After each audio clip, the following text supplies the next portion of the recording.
Hello. Sir నమస్తే sir, Kalyan Kumar గారా? అవునండి. మీరు? నా పేరు నజీర్ బాషా. మీరు మహేష్ మీతో మాట్లాడి చెప్పుంటారు నా పేరు.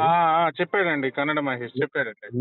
నెల్లూరు నుంచి మాట్లాడుతున్నాను నెల్లూరు సార్. నుంచి భగవద్గీత ప్రచారం చేస్తున్నా ఉంటారు మీరే కదండి?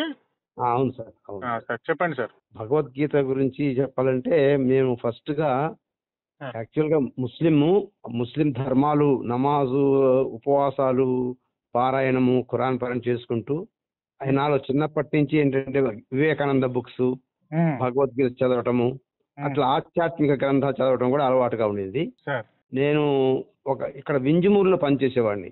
సార్ మీరు స్టేట్ బ్యాంక్ లో సార్ పనిచేసేవాడిని. రైల్వే నెల్లూరుకు వచ్చే. ఎంప్లాయ్ అని విన్నాను సార్. మీరు ఏమండి? రైల్వే ఎంప్లాయ్ అని విన్నాను. కాదు కాదు, స్టేట్ బ్యాంక్. ఓకే. నెల్లూరుకు వచ్చిన తర్వాత ఉమ్, ఇక్కడ యోగా బ్యానర్ చూశాను సార్. ఆ, మతాలకు అతీతంగా యోగా నేర్పబడును. భిక్షమయ్య గారిది.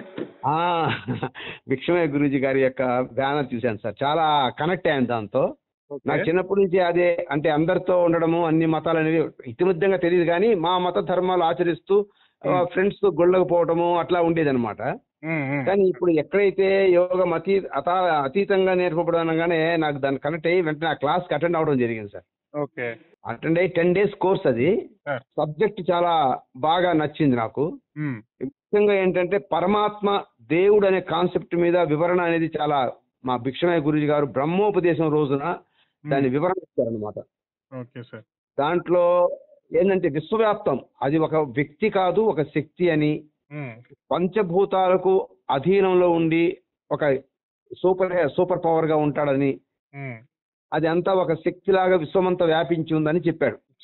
ఆ శక్తిని కొందరు ఏకం సత్విప్రా బహుదా వదంతి అని, కొందరు ఒక్కొక్కరు ఒక్కొక్క ప్రాంతంలో ఒక్కొక్క వ్యక్తి దాని పేర్లు మార్చుకున్నారు, వాళ్ళు పిలుచుకున్నారు ఆ విధంగా. ఇప్పుడు జెరూసలేంలో జీసస్ క్రైస్ట్ ఆ శక్తి బాగా అనుసంధానం చేసి ఆ శక్తిని గ్రహించి దానికి యెహోవా అని పేరు పెట్టాడని. ఆ తర్వాత 500 సంవత్సరాల మహమ్మద్ ప్రవక్త అదే శక్తిని చక్కగా ధ్యానం చేసి విశ్వశక్తితో కనెక్ట్ అయ్యి వాళ్ళ లాంగ్వేజ్ లో, అరబ్ లాంగ్వేజ్ లో దాన్ని అల్లా అని పిలిచారని. ఈ రెండింటికంటే సనాతనమైంది కృష్ణ భగవానుడు ఆ శక్తిని ఓంకారం అని చెప్పాడని, ఓం మిత్యేకాక్షరం బ్రహ్మ సనాతన నామధేయం అని ఈ విధంగా చెప్పుకురావడం వల్ల అది కొద్దిగా బాగా నచ్చింది నాకు. తర్వాత అదే పంధాలో ఉండి భిక్షమయ్య గురువు గారి దగ్గర అనేక కోర్సు, అడ్వాన్స్డ్ మెడిటేషన్ కోర్సులు కూడా చేశాను సార్. తర్వాత గురూజీ కోర్సు కూడా చేశాను.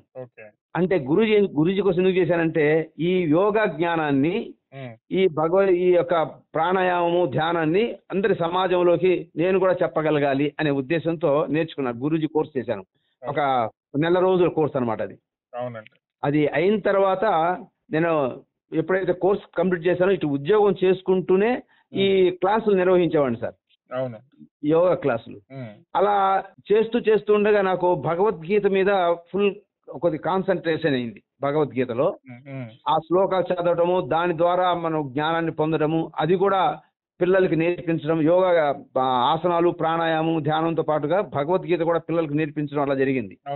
దీని పట్ల ఒక మంచి అవగాహన ఏర్పడి నాకు నేను ఒక మందిరం కూడా కట్టుకున్నాను.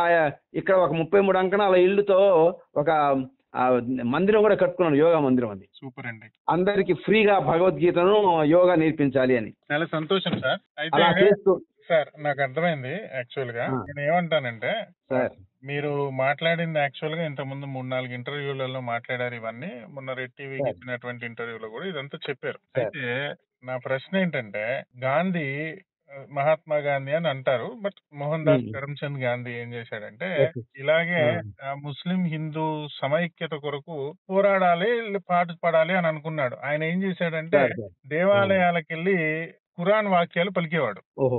మీకు తెలీదా ఈ విషయం? రఘుపతి రాఘవ రాజారాం పతిత పావన సీతారాం ఈశ్వరు అల్లా తేరే నామ్ సబుకో సన్మతి దే భగవాన్ అని సబర్మతి ఆశ్రమంలో ప్రార్థన తెలుసు కదా మీకు. ఈశ్వరు అల్లా తేరే నామ్ అని హిందూ ముస్లిం ఐక్యత కోసం గాంధీజీ దేవాలయాలకు వెళ్ళి ఇట్లనే మీలాగే ప్రార్థనా మందిరాలని చెప్పి హిందువులకి చాలా నేర్పించాడు ఈశ్వరు అల్లా తేరే నామ్ అని. అలాగే మసీదులకు వెళ్ళేవాడు. మసీదులకు వెళ్ళి రాముడు గురించి గాని, వేద వాక్యాలు గాని, రఘుపతి రాఘవ రాజారాం అనంగానే మసీదులో నుంచి గాంధీని నెట్టేశారు. తెలుసా మీకు ఈ విషయం? లేదు లేదు సార్. జిన్నా అనేవాడు, ఏమనేవాడు అంటే, మా మతంలో, ఇస్లాం మతంలో తాగుబోతైనా, తిరుగుబోతైనా, ఇస్లాం పాటించని వాడైనా, నమాజ్ చేయని వాడైనా సరే, మా ఇస్లాం ప్రకారం ఎంత నీచుడో అంతకంటే గాంధీ ఇంకొంచెం ఎక్కువ నీచుడే తప్ప తక్కువ కాదు. ఎందుకంటే గాంధీ కాఫిర్, హిందూ కాబట్టి. సో మీలాగా గాంధీ కూడా ఆలోచించాడు. బట్ ఆయన హిందువులను ఎక్కువ కాలం మభ్యపెట్టగలిగాడు. హిందువులు కూడా గాంధీ మాట విన్నారు. దానికి కారణంగా పాకిస్తాన్ ని, బంగ్లాదేశ్ ని హిందువులు కోల్పోయారు. కొన్ని లక్షల మంది చనిపోబడ్డారు. కానీ గాంధీ చేసినటువంటి ఈ ప్రయోగం ఇస్లాం దగ్గర, ముస్లింల దగ్గర పనిచేయలేదు. మీరు ఖురాన్ చదివే ఉంటారు. చదివాను సార్. ఖురాన్ లో ఎన్నో అభ్యంతరకర వాక్యాలు ఉంటాయి. మీకు అది ఒప్పుకోగలరో లేదో నాకు తెలియదు. స్త్రీల విషయంలో గాని, యూదుల విషయంలో గాని, క్రైస్తవుల విషయంలో గాని కాఫిర్లను ఉంటది, షిర్కులను ఉంటది. వాళ్ళు ఎక్కడ కనబడితే అక్కడ చంపేయడానే ఉంటది. అది మీరు ఒప్పుకోగలరా అండి? లేకపోతే నేను ఆ ఖురాన్ రిఫరెన్స్లు కూడా తీసి చెప్పగలను నేను. అవునవును. కాఫీర్లు ఎక్కడ కనబడితే అక్కడ చంపేయండి అని ఉంటది. అసలు వాళ్ళు చేసేది మనం వాళ్ళకు వ్యతిరేకంగానే ఉండాలి అని చెప్తది. అల్లా తప్ప వేరే దేవుడు లేడని ఇస్లాం చెప్తుందండి. ఇదైతే నమ్ముతారు కదా? అల్లా అంటే వాళ్ళు సపరేట్ గా అనుకుంటున్నారు సార్. భగవద్గీతలో మనం వాస్తవంగా యోగ శాస్త్ర ప్రకారంగా సపరేట్ కాదు సార్. నామం మాత్రం, పేరు మాత్రమే నామం వేరు సార్. నేను ఏమంటానంటే అండి, వాళ్ళు సపరేట్ గా అనుకుంటున్నారు అనేది మీరు చెప్పిన, అల్లాని తప్ప వేరే వాళ్ళని పూజించకూడదు అని ఖురాన్ చెప్తుంది కదా. అవును సార్. అల్లాకి సమానంగా ఇంకొక వాళ్ళని ఆరాధించకూడదు అని చెప్తుంది కదా. అవును అవును. యాజ్ పర్ ఖురాన్ మీరు చేసేది తప్పే కదా, as per Muslims. Correct sir మీరు చెప్పింది. కానీ ఇక్కడ మనకి భగవద్గీతలో కూడా తేషాం జ్ఞాని నిత్యయుక్త ఏకభక్తి విశిష్యతే అని ఉంది సార్. అవును కదా. అంటే మామూలు సాధకుడు కూడా నిరాకారమైనటువంటి ఆ యొక్క పరమాత్మ నామానికి, పరమాత్మ స్థితికి ఎదగాలని ఉంది సార్. అవును. ఇంకా భగవద్గీత మొత్తం చదివితే లాస్ట్ లో ఉంటది, శ్రీకృష్ణుడు కూడా నేను తప్ప వేరే మార్గమే లేదు, నేను తప్ప వేరే దిక్కు లేదు, మీరు నన్నే శరణు జొచ్చాలని క్లియర్ గా చెప్తాడు శ్రీకృష్ణుడు. సర్వధర్మాన్ పరిత్యజ్య మామేకం శరణం వ్రజ అని చెప్తాడు. నన్నే ఫాలో కావాలని చెప్తాడు శ్రీకృష్ణుడు. అయితే ఇది శ్రీకృష్ణుడు చెప్పినప్పుడు, శ్రీకృష్ణుడు చెప్పిన భగవద్గీతలో ఇస్లాము, క్రైస్తవము, తర్వాత ఇంకో మతం జైనిజము, బుద్ధిజము, జొరాస్ట్రియనిజము, ప్యాగనిజం, ఇట్లా 4200 మతాలు ఏం లేవు. కానీ ఖురాన్ చెప్పినప్పుడు మాత్రం, ఖురాన్ కి సంబంధించినప్పుడు ఇస్లాం కి ముందు మతాలు ఉన్నాయి, క్రిస్టియానిటీ గురించి ఉంటది, స్పష్టంగా యూదా మతం గురించి ఉంటది. వీళ్ళిద్దరూ మళ్ళీ క్రిస్టియానిటీ, ఇస్లాం ముష్రిక్కులు, దేవతారాధన చేయొద్దని ఉంటది, అంటే విగ్రహారాధన చేయొద్దని ఉంటది. క్రిస్టియన్లు యూదులు విగ్రహారాధన చేసే వాళ్ళు కాదు. మరి విగ్రహారాధన చెయ్యొద్దని ఖురాన్ లో ఎందుకుంది అంటే, అప్పటికి హిందువులు కూడా ఉన్నారు, పర్షియన్స్ ఉన్నారు, జొరాస్ట్రియన్స్ ఉన్నారు, గ్రీక్స్ ఉన్నారు, రోమన్స్ ఉన్నారు. ఇట్లా అగ్నిని ఆరాధించే వాళ్ళు, ప్రకృతిని ఆరాధించే వాళ్ళు, హిందువులు అందరూ ఉండేవాళ్ళం. సో మహమ్మద్ ప్రవక్త ఒక మతాన్ని స్థాపించాడు, మన తోరా నుంచి తీసుకున్నటువంటి దాన్ని ఖురాన్ గా చేసుకున్నాడు. అక్కడ వాళ్ళు చేశాడు. అక్కడ యెహోవా అని ఉన్న చోట ఇక్కడ అల్లా అని పెట్టాడు. అక్కడ మోసెస్ ని ఇక్కడ మూసాగా మార్చారు, మేరీని మరియం చేశారు, యేసుక్రీస్తుని ఈసా చేశారు, అబ్రహాం ని ఇబ్రహీం చేశారు, ఇస్సాకు ఏదో చేశారు. ఇది వాళ్ళకి సంబంధించినటువంటి నేనేమంటానంటే, మీకు భగవద్గీతే అంత అద్భుతమైనటువంటి మతం అని మీరు భావిస్తే, భగవద్గీతే ఆచరణ యోగ్యమైనదని మరి భావిస్తే, మీరు ఇస్లాంలో ఉండి మాత్రం దాన్ని పాటించలేరు. మీరు ఇస్లాం ప్రకారం నరకానికి వెళ్తారు. తర్వాత దీన్ని మీరు కేవలం హిందువులకు మాత్రమే, మీరు ముస్లిం వేషధారంలో హిందువులను మాత్రమే గాంధీ లాగా మభ్యపెట్టి దేశాన్ని మరో ముక్కలు చేయడానికి ఇంకో స్కెచ్ చేసినట్టు మభ్యపెట్టినట్టు అయితే తప్ప, మీరు హిందువుగా ఎందుకు మారలేకపోతున్నారు అనేది నా ప్రశ్న. సార్ ఒక నిమిషం చెప్పారు సార్. చెప్పండి. నేను గత సంవత్సరం వరకు వేషధారణ నాది మామూలుగా టోపీ లేకుండానే ఉండింది సార్. నేను భగవద్గీతను ప్రచారం చేస్తూ బ్యాంక్ అఫీషియల్ గా ఉన్నాను. నేను గత సంవత్సరం, గత 2003 వరకు, 2003 గత సంవత్సరం కాదు సార్, 2023 వరకు నేను ఇలాగే మీరు చెప్పినట్టుగా లేకుండా ఉన్నాను. కానీ ఒక నెలలో నాకు డీప్ మెడిటేషన్, ఆ మెడిటేషన్ లో అంత ఆత్మబోధ జరిగింది. ఏమనంటే సార్, ఒకటి ఫస్ట్ పాయింట్, మీరు ఆత్మ గురించి బోధిస్తున్నారు కాబట్టి మీరు మాంసాహారం తీసుకోకూడదు సార్. రెండవది వచ్చేసి పవిత్ర గ్రంథ భగవద్గీతను బోధిస్తున్నారు కాబట్టి మీరు శిరోధారణ పాటించాలి. శిరోధారణ అంటే జస్ట్ లైక్ దానికి ఏంది, నేను ఆలోచించిన తర్వాత దాని నుంచి బయటకు వచ్చింది ఆలోచిస్తే శంకరాచార్యులు గాని ఇప్పటి పరిపూర్ణానంద స్వామి గాని గణపతి సత్యనారాయణ స్వామి శిష్యుడైన విజయానంద సరస్సు గాని వీళ్ళు ఆధ్యాత్మికతను బోధించేటప్పుడు వీళ్ళు తప్పకుండా శిరోధార్యం పాటించి చెప్తారు సార్. నాకు అది గుర్తింది. అంటే ఆ తత్వంలో నాకు అటువంటి సందేశం వచ్చిందేమో అని చెప్పి నేను సోషల్ గా తిరిగేవాడిని కదా, నేను సన్యాసం కాదు కదా ఇంకా, అంటే కుటుంబంతో ఉండేవాడిని కదా. ఇక్కడ లాజిక్ తప్పింది ఏంటంటే అండి సార్, శంకరాచార్యులు వారు గాని, పరిపూర్ణానంద గాని, గణపతి సచ్చిదానంద స్వామి గాని వీళ్ళందరూ సన్యాసులు.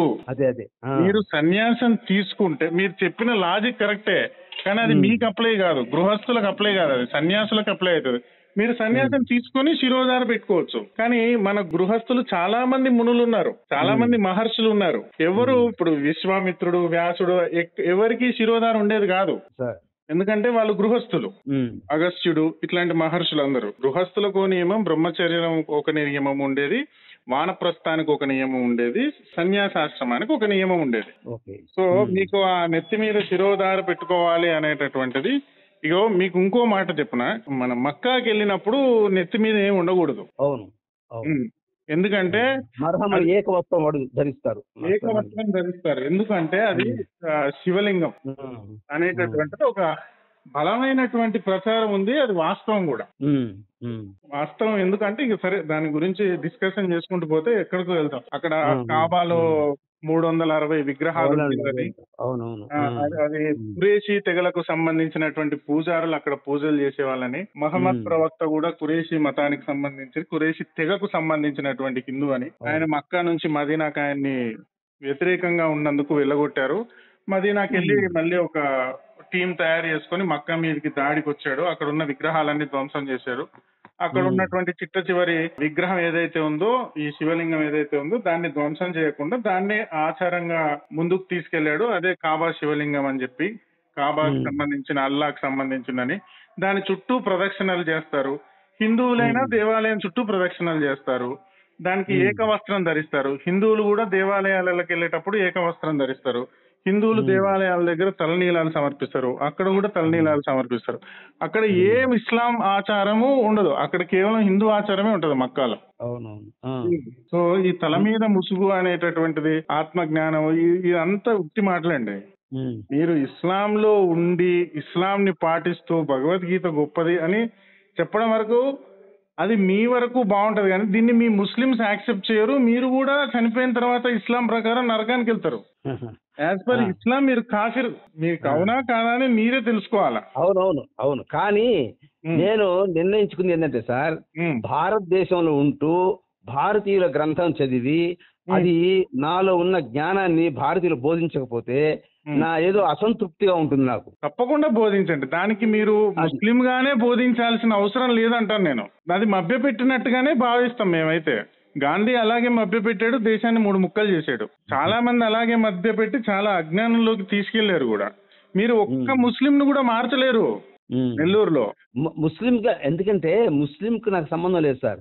గీతా జ్ఞానము అందకుండా అనేక బడుగు వర్గాలు, తర్వాత బలహీన వర్గాలు, పల్లెలు ఇవన్నీ భగవద్గీత అస్సలు తెలియకుండా ఉన్నారు సార్. టౌన్ లోనే ఉన్నారు. లేదు ఉత్తి మాట అండి. భారతదేశంలో ప్రతి వర్గానికి రామాయణ మహాభారత రూపంలో, భగవద్గీత బుర్ర కథలు, హరికథల రూపంలో ప్రతి గ్రామానికి వెళ్ళింది భారతీయ సంస్కృతి. మా ట్రస్ట్ తరపు నుంచి మన మెంబర్లతో సహా ఇంటింట భగవద్గీత అని పెట్టి నెలకు ఒకసారి ఒక ఏరియాకి వెళ్ళి, విలేజ్కి వెళ్ళి భగవద్గీతను అందరి ఇళ్లలో పెట్టుకొని చెప్పి చదవమని చెప్పి వాళ్ళకి బోధించి దాంట్లో ఇంపార్టెంట్ వాల్యూస్ చెప్తున్నాం సార్. ఒకటి. రెండోది వచ్చేసి పిల్లలకు స్కూళ్లలో భగవద్గీత నేర్పాలి అని చెప్పి మేము స్కూల్ అన్ని తిరిగి చెప్తున్నాము, నేర్పిస్తున్నాము కదా గత 3 సంవత్సరాలుగా. ప్రభుత్వాన్ని కూడా వినతి చేసేది ఏంటంటే ఇది పాఠ్యాంశాలలో ప్రవేశపెట్టాలి. భగవద్గీతలో 100% ఉన్నటువంటి అండి. విలువైన 100%. అంశాలను నేను అనేది మీరు చేసే ఏ పనిని నేను విమర్శించలేదు. అసలు వేరే వాళ్ళైతే కొంచెం గట్టిగా మాట్లాడేవాడిని.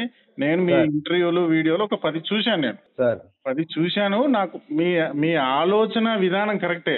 మీరు సార్ మొన్న 2023 వరకు ఎలా ఉన్నారో అలా ఉంటే అసలు మీకు ఇబ్బంది వచ్చేది కాదు.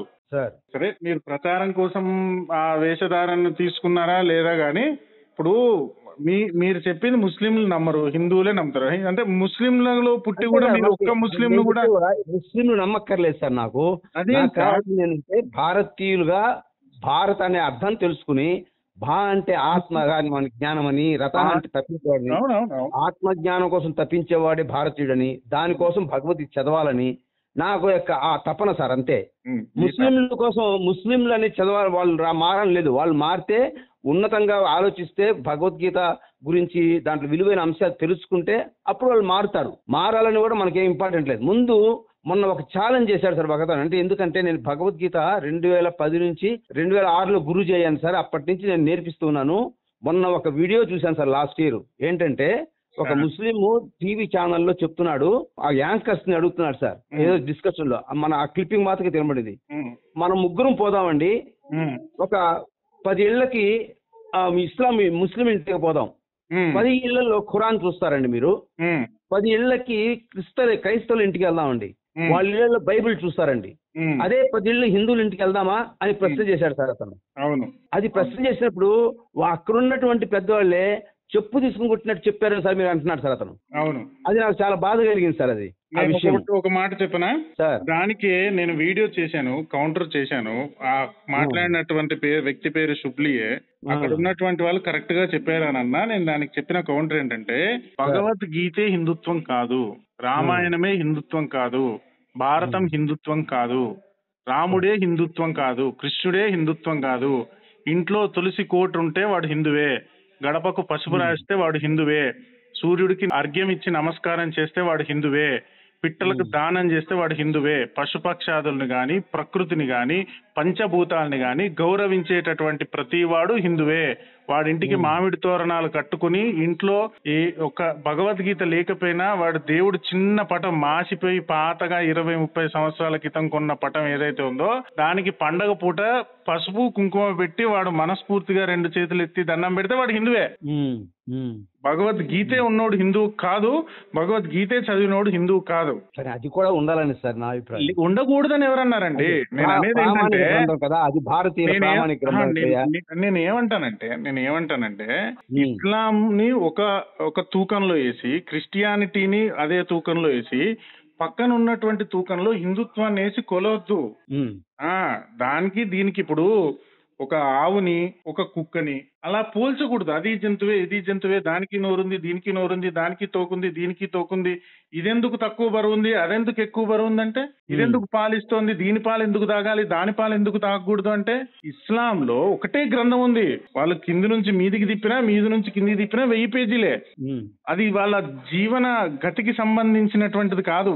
అదొక ఆటవిక తెగలో ఒకానొక సమయంలో ఆ చుట్టూ ఉన్నటువంటి సమాజాన్ని తమ వైపు కలుపుకోవడానికి ఒక వ్యక్తి సృష్టించినటువంటి మతం అది. క్రైస్తవం కూడా అంతే, యూదా మతం కూడా అంతే. యూదా మతం మూసేకి ముందు లేదు. కొండెక్కి నేను ఆజ్ఞలు రాసుకొచ్చాను అన్నాడు. ఆ ఆజ్ఞల్లో ఏముంటది? విగ్రహారాధన చేయకూడదు, అన్య దేవతలను ఆరాధించకూడదు, వ్యభిచారం చేయకూడదు అని ఉంటది. మళ్ళీ అటు తిరిగి ఆ వ్యభిచారం చేయించింది ఎవరయ్యా అంటే యెహోవానే చేయించాడు. దావీదు పిల్లల్ని కొడుకులతో పడుకోబెట్టింది. దావీదుకి ఎంతమంది అమ్మాయిలు కావాలంటే, నీకు యూదా అమ్మాయిలను ఇచ్చాను, 1వ సమూయేలులో ఉంటది, నీకు యూదా అమ్మాయిలను ఇచ్చాను, నీకు కావాలంటే ఇజ్రాయెల్ అమ్మాయిలను ఇచ్చాను, ఇంతమంది సరిపోకుండా నువ్వు ఇంకొకటి పిల్లాన్ని ఎందుకు రేప్ చేసావరో, నీకు ఇంతమంది ఇంకా కావాలంటే నీకు ఇంతమంది అమ్మాయిల్ని సప్లై చేసేవాడిని కదా అని యెహోవానే చెప్తాడు ఆ మాట. అంటే వ్యభిచారం చేయించినట్టే కదా. సో ఇవన్నీ ఏంటంటే ఈ ఇస్లాం యోగాని మా గురువు భగవద్గీత నుంచి మీరు యోగాకి వచ్చేసారు. అదే యోగ శాస్త్రం, భగవద్గీత కూడా యోగ శాస్త్రం కదా సార్. కదా భక్తి జ్ఞాన యోగా అంటే మీరు పీల్చేటటువంటి యోగా కాదండి. యోగా వేరు. భక్తి జ్ఞాన కర్మ యోగా అన్ని ఉంటాయి భగవద్గీతలో. భక్తి యోగం ఉంటది, జ్ఞాన యోగం ఉంటది, కర్మ యోగం ఉంటది. యోగా అంటే ముందుగా మనం చేసేది సార్ సాధన.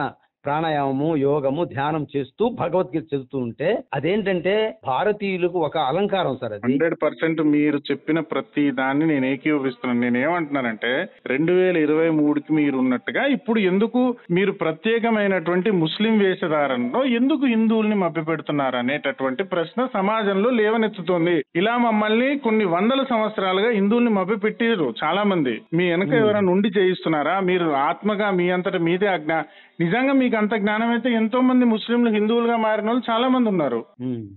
మీరు మారితే మీ సమాజం కూడా ఒప్పుకోదు మిమ్మల్ని. ఇది ఏంటంటే ఇప్పుడు భారతదేశంలో ఒక హిందువు క్రిస్టియన్ గా మారితే ఎవడు పట్టించుకోవట్లా.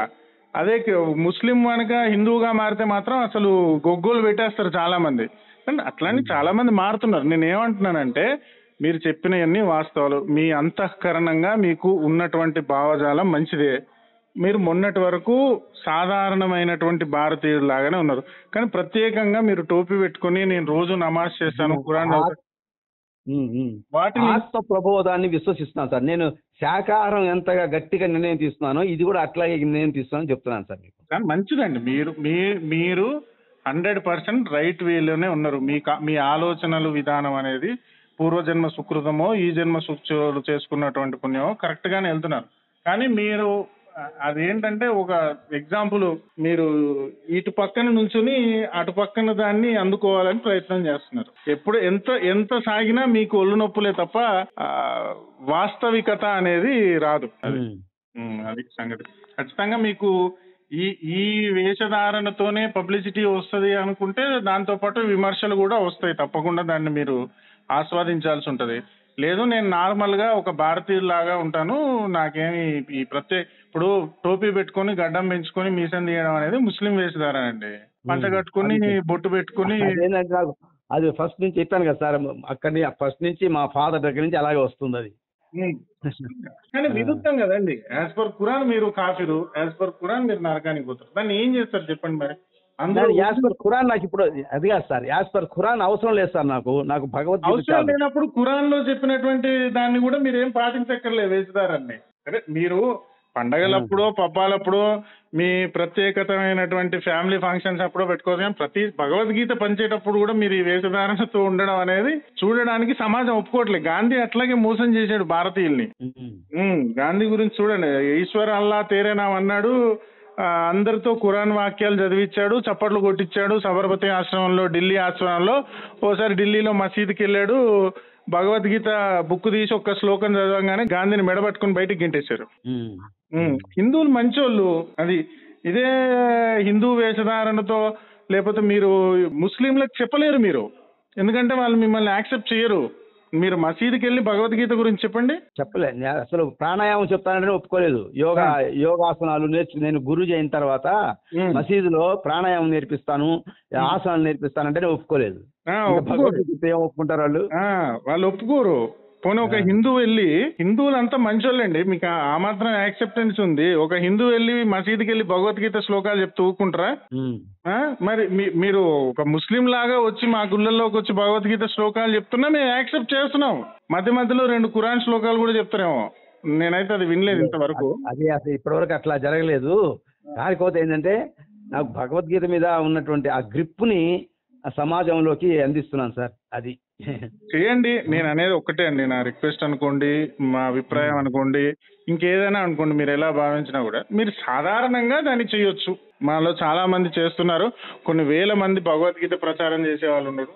మేమే ఒక 5-6 వేల భగవద్గీతలు పంచాం మా ఆర్గనైజేషన్ నుంచి, శివశక్తి ఆర్గనైజేషన్ నుంచి. మీరు అలా చేయొచ్చు. మేము ఇంటింటా భగవద్గీత అని ప్రతి నెల ప్రోగ్రామ్ చేస్తున్నాం సార్. ఒక 200 ఇళ్ళు సెలెక్ట్ చేసుకునేది, ప్రతి ఇంటికి భగవద్గీత ఇస్తుపోతున్నాం సార్. 100% మీరు మంచి చేస్తున్నారండి. మీరు ఆలోచించుకోవాల్సింది ఏంటంటే మీరు మసీదుకి వెళ్ళి చేయలేరు, ఇట్లా హిందువుల దగ్గరకు వచ్చి చేయగలరు.